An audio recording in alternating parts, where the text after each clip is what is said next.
겠습니다. 시작. 오직 너희는 그리스도를 그같이 배우지 아니하였느니라. 진리가 예수 안에 있는 것 같이 너희가 참으로 그에게서 듣고 또한 그 안에서 가르침을 받았을진데 너희는 유혹의 욕심을 따라 썩어져가는 구습을 따르는 옛사람을 벗어버리고 오직 너희의 심령이 새롭게 되어 하나님을 따라 의와 진리의 거룩함으로 지으심을 받은 새 사람을 입으라. 아멘. 지금까지 우리들의 신앙의 연조를 몇 년 했냐고 묻는다면 우리는 40년이요, 30년이요, 이렇게 말할 수 있을 것 같습니다.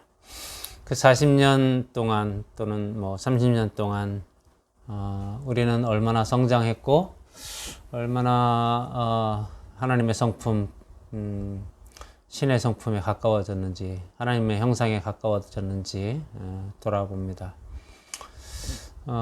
그럴 때마다 우리는 부끄럽고 하나님 앞에 민망합니다.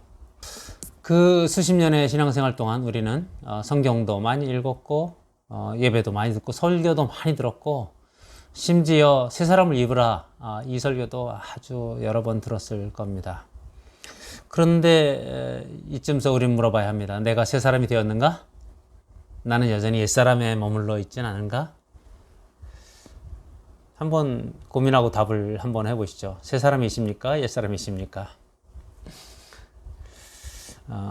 어떤 분들은 헷갈리시기도 하는 것 같습니다. 오락가락 하시죠. 왜 그럴까요? 우리들의 모습은 왜 옛사람과 새사람에서 오락가락하고 있고 내가 옛사람인지 새사람인지조차 우리가 깨닫지 못하고 있을까요? 어쩌면 이 현실이 한국 기독교의 현실인 것 같습니다. 오늘 사도 바울의 음성을 통해서 우리에게 들려주시는 하나님의 그 음성을 우리가 듣기를 소망합니다. 오늘 말씀을 통해서 우리에게 큰 위로와 격려가 있기를 주님의 이름으로 축원합니다. 오늘 본문은 크게 20절과 21절 바울의 문제 제기로부터 시작해서 22절에 옛사람을 벗으라, 그 다음에 23절에 오직 심령이 새롭게 되어 24절에 새 사람을 입으라, 이렇게 4개의 구조로 볼 수가 있습니다. 방금 전에 말씀드린 것처럼 오늘 이 4가지의 구조를 다 우리가 묵상할 수는 없어서 시간 되는 데까지 앞쪽만 보고 안 되는 것은 이제 다음 주에 또 이어서 가도록 하겠습니다. 20절과 21절은 이렇게 말씀이 시작되죠. 오직 너희는 그리스도를 그같이 배우지 아니하였느니라. 오직 너희는 그리스도를 그같이 배우지 아니하였느니라. 오직은 오늘 본문에 이제 헬라어 원문으로는 그러나입니다. 그러나는 앞에서 있었던 내용들에 반대되는 이야기를 말하는 거죠. 앞에서 무슨 얘기를 했습니까? 이방인들의 허무함, 허망한 대로 따르는 그것. 그러면서 사도 바울은 허망한 데서 떠나라. 저 허망한 이방인들의 삶을 본받지 말라. 이렇게 말했습니다. 그들은 허망하다, 무지하다, 영적 소경이다, 완고하다. 그러나 너희는 그렇게 배우지 않았다. 그러면서 뭐라고 해요? 너희는 예수 그리스도, 진리 안에 있는 예수 그리스도를 배웠고 예수 그리스도 안에서 배웠고 예수 그리스도로부터 직접 배웠다. 그러면서 21절이 그렇게 말하는 거죠. 그같이 가르침을 받았을진데 강한 문제제기입니다. 너희가 예수님을, 진리 되신 예수님을 배웠고 진리 되신 예수님으로부터 듣고 가르침을 배웠을진데 왜 그렇게 사느냐? 강한 문제제기입니다. 여전히 에베소 교인들은 옛사람의 모습 가운데 머물러 있었습니다. 분명히 배웠음에도 불구하고 옛사람에 머물러 있었습니다. 사도 바울은 그렇게 강한 문제 제기를 하며 3가지 방법으로 우리에게 답을 줍니다. 옛사람을 벗어버리라. 그리고 심령이 새롭게 되어라. 그리고 새 사람을 입으라. 이방인들은 아데미 여신을 섬기는 문화 속에서 살았습니다. 그래서 그들은 뭘 배웠냐면 아데미 여신이 그들에게 복을 준다, 아데미 여신이 그들에게 평안을 준다, 너희를 지켜준다, 이렇게 배웠던 옛사람이 있었습니다. 나무로 깎은, 돌로 만든 그 신이 복을 준다, 그렇게 배웠습니다. 우리는 무엇을 배웠습니까? 그것들은 인간의 손으로 만든 거야. 그건 아무 힘이 없어. 걔들은 입이 없으므로 말할 수 없어. 귀가 없으므로 듣지 못해. 우리를 만드신 그분은 우리의 입을 만드시고 우리 귀를 만드신 분이야. 그분은 우리의 말을 들으시고 우리에게 말씀하시는 분이야. 그리고 그분이 우리의 참 복의 근원이고 참 평안의 근원이야. 이렇게 배웠습니다. 또 예수 그리스도로부터 우리는 또 많은 것을 배웠습니다. 예수 그리스도께서 이 땅에 오셔서 마태복음 4장 17절에서 회개하라 천국이 가까웠느니라 이렇게 천국에 대한 이야기를 인간 세상에 선포하십니다. 이 땅에 살던 인간들에게는 이 땅의 삶이 전부인 것으로 알았습니다. 예수님이 오시자 이 땅의 삶이 전부가 아니다.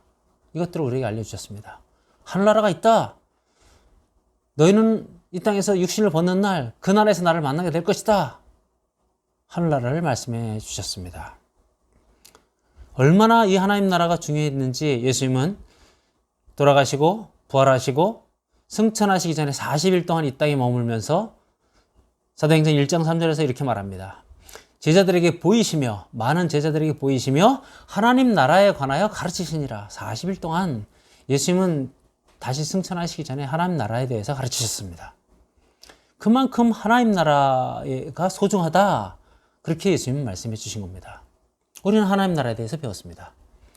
또한 사도 바울을 통해서 에베소서 1장에서부터 3장까지 얼마나 많은 이야기들을 했습니까? 내가 너희를 속량하고 양자 삼은 것은 너희를 거룩하고 흠이 없게 하려는 것이다. 우리 교회 열방하나교회의 표인 1장 10절에서는 하늘에 있는 것과 땅에 있는 것이 다 그리스도 안에서 통일되게 하려 함이라.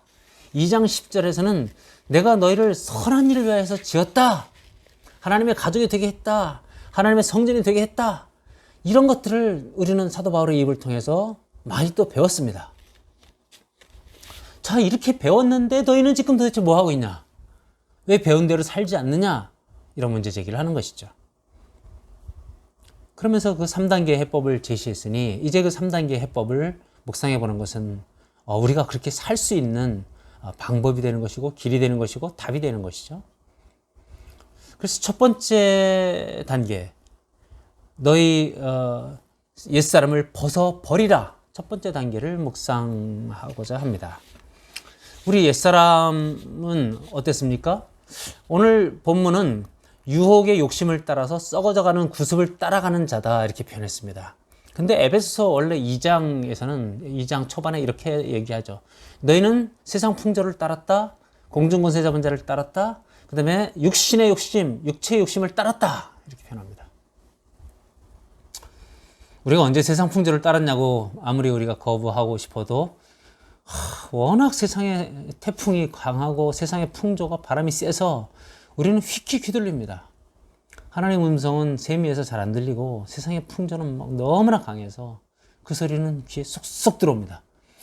부동산이 어떻다 얘기하면 금세 우리는 부동산에 휘둘립니다. 정치 경제가 이렇다 그러면 금세 이거 어떻게 해야 되냐고 쩔쩔매고 불안해합니다. 사단은 그렇게 속이고 들어옵니다. 그리고 우리의 육체의 욕심도 또 얼마나 요동칩니까?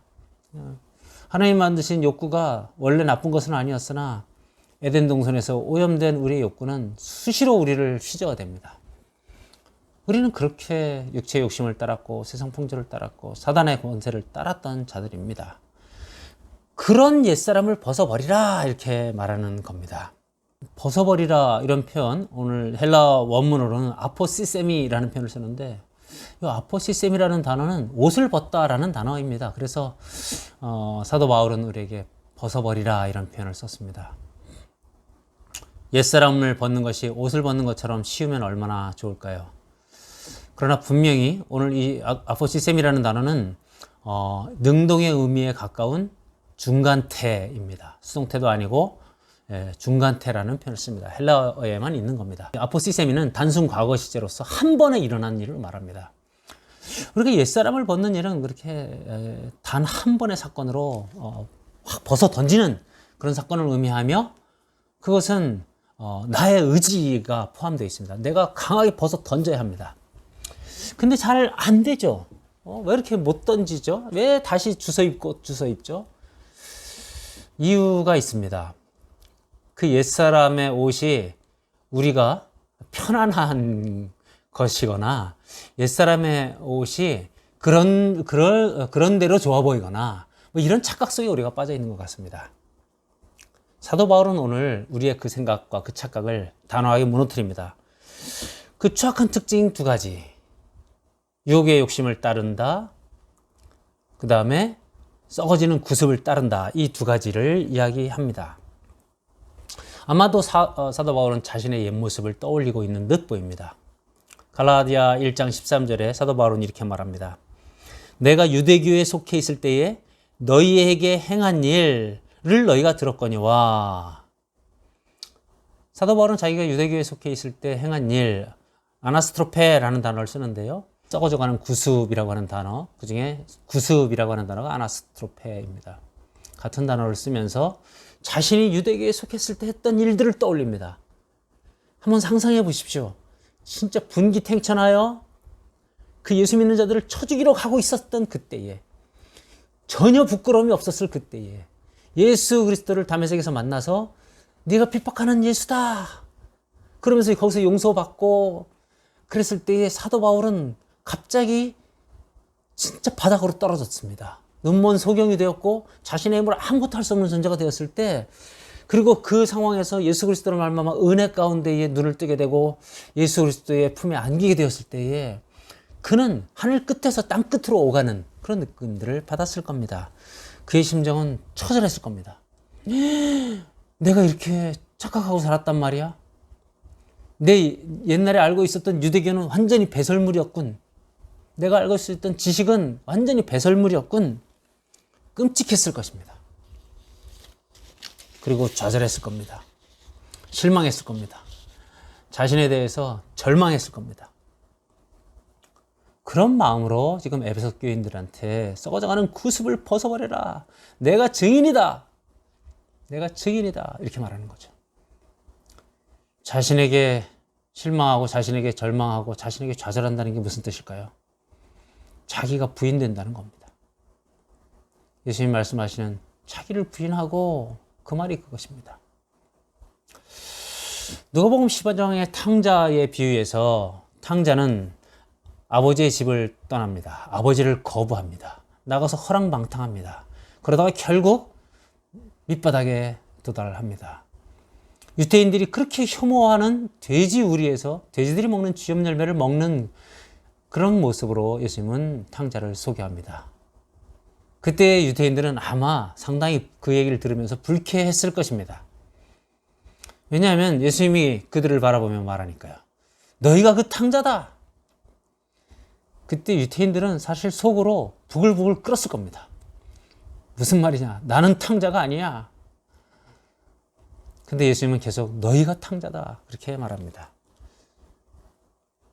유대인들은 부인하지만 예수님은 계속 너희가 탕자다 말합니다.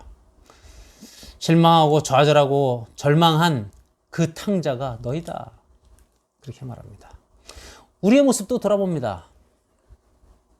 우리는 스스로 평가하죠. 나는 그런 대로 괜찮은 사람이야. 이렇게 평가할 수도 있고요. 나는 정말 나에게 대해서 실망해. 나에게 대해서 좌절해. 나에게 대해서 절망해. 이렇게 평가할 수도 있습니다. 만약에 내가 그런 대로 잘 살았다고 하면 우리는 계속 옛 모습을 입고 있을 확률이 많겠죠.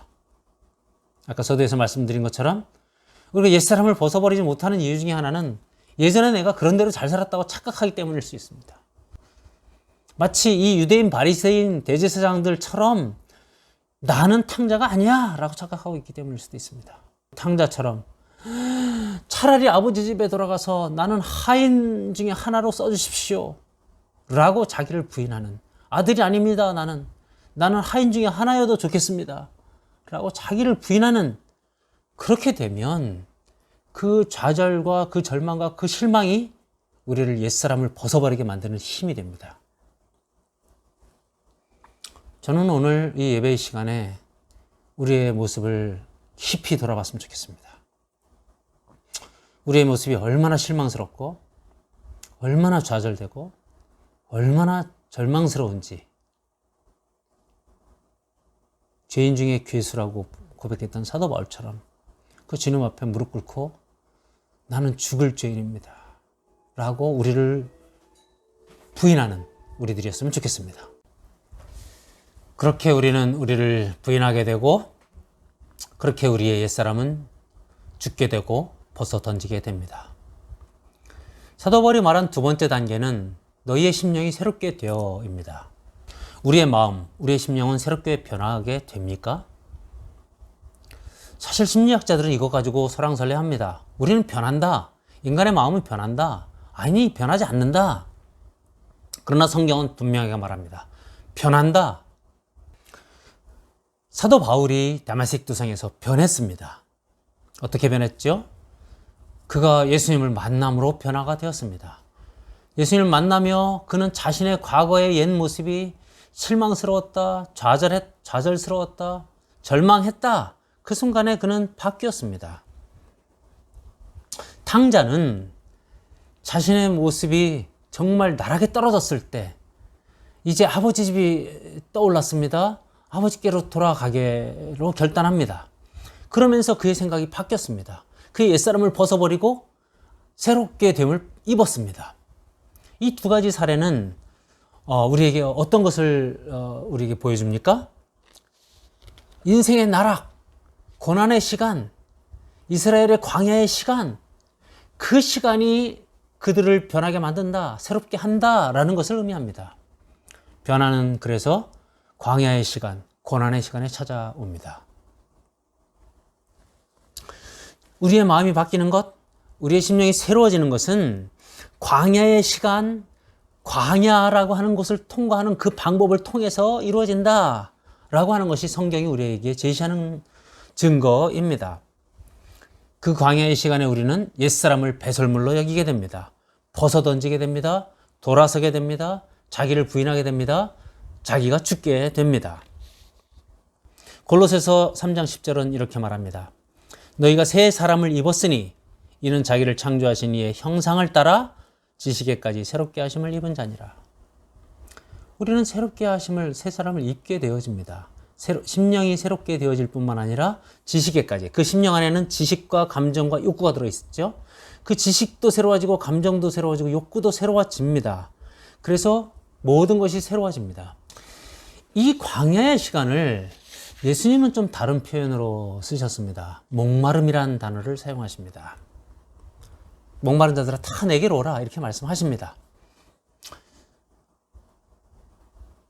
예수님은 목이 말라서 이 심각하게 고통이 심각한 상태, 이 디프사우라고 하는 이 심각한 상태에 빠져 있는 사람들에게 다 내게로 오라 이렇게 표현합니다.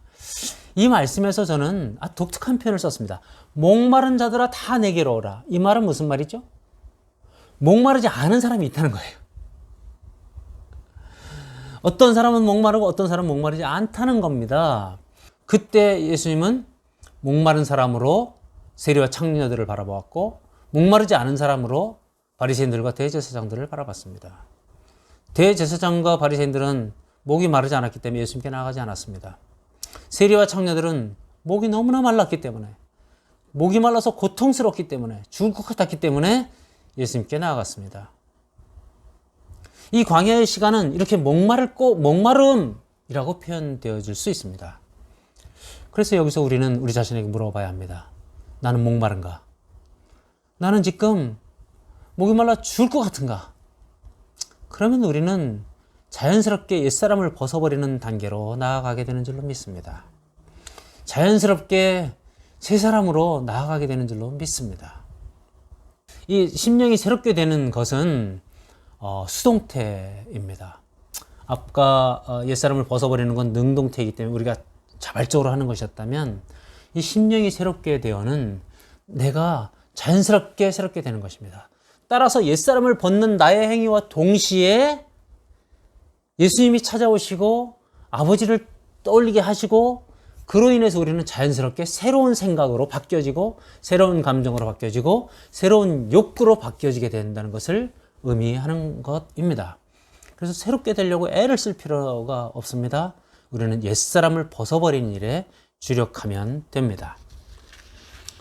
그리고 이제 마지막 3단계가 24절 하나님을 따라 의와 진리의 거룩함으로 지으심을 받은 새 사람을 입으라 입니다.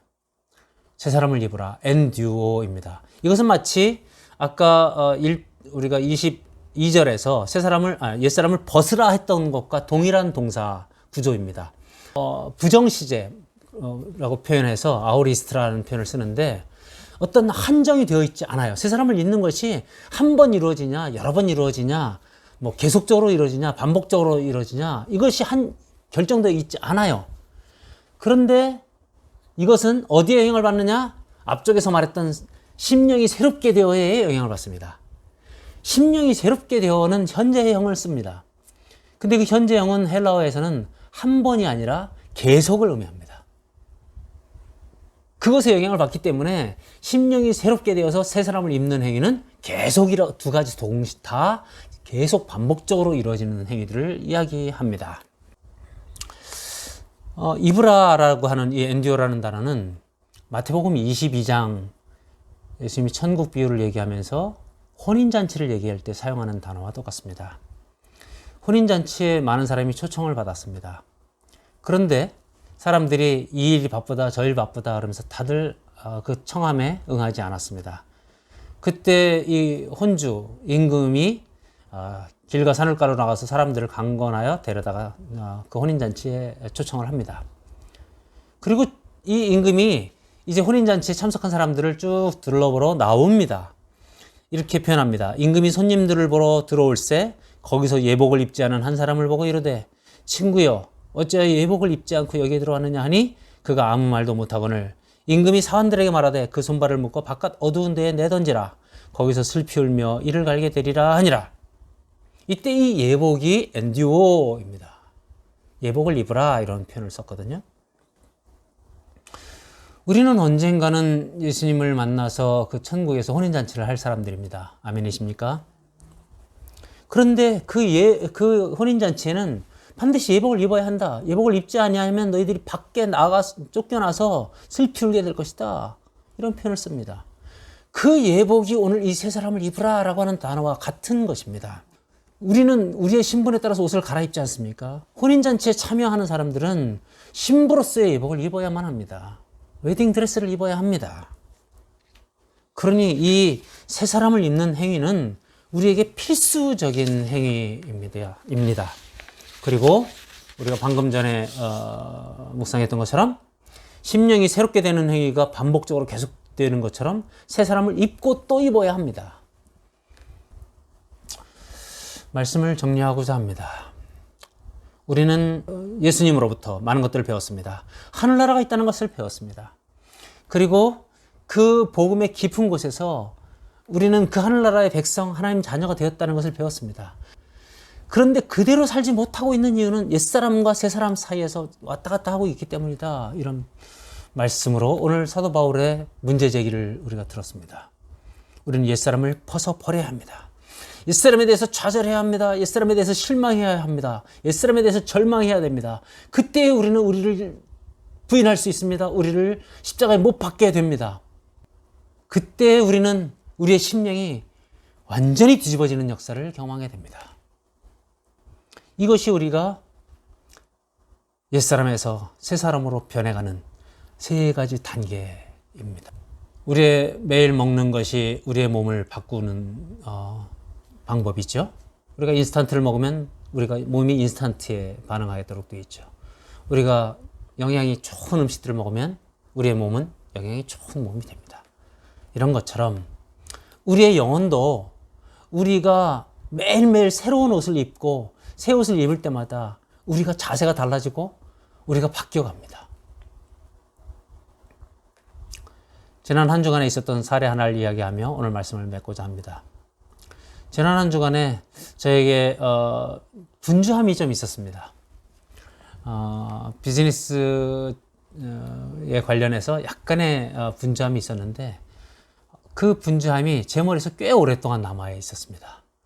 그러다 보니 제가 말씀에 집중하고 이 말씀을 준비하는 데에 어려움이 있게 되더라고요. 그래서 사실은 오늘 설교 말씀을 준비하면서 거의 밤을 꼴박 샜습니다.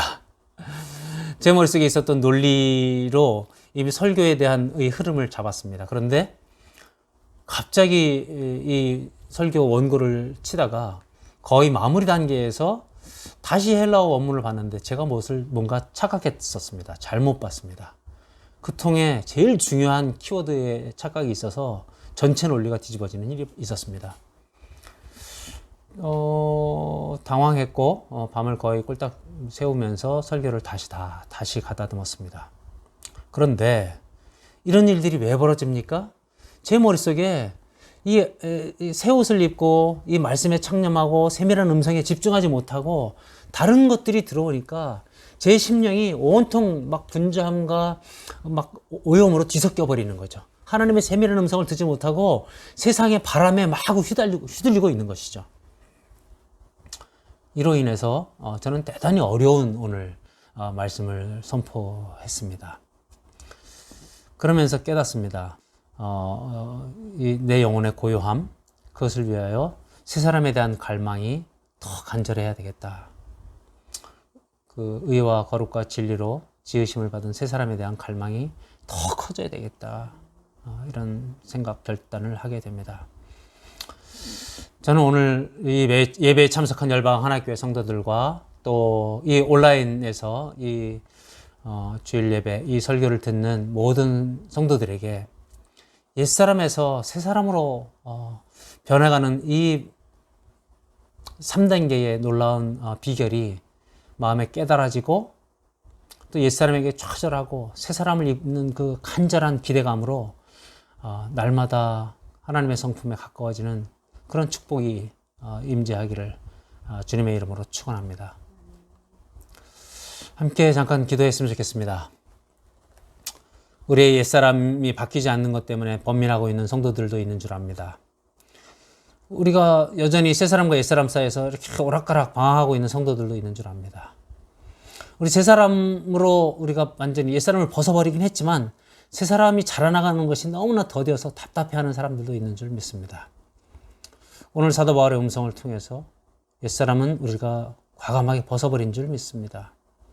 그리고 새사람으로 자라가는 데 있어서 우리는 어떻게 자라가게 될 것인가, 계속적으로 또 반복적으로 우리의 심령이 새롭게 되는 성령의 도우심으로 새롭게 되는 일들이 우리 가운데 있어야 될 줄로 믿습니다.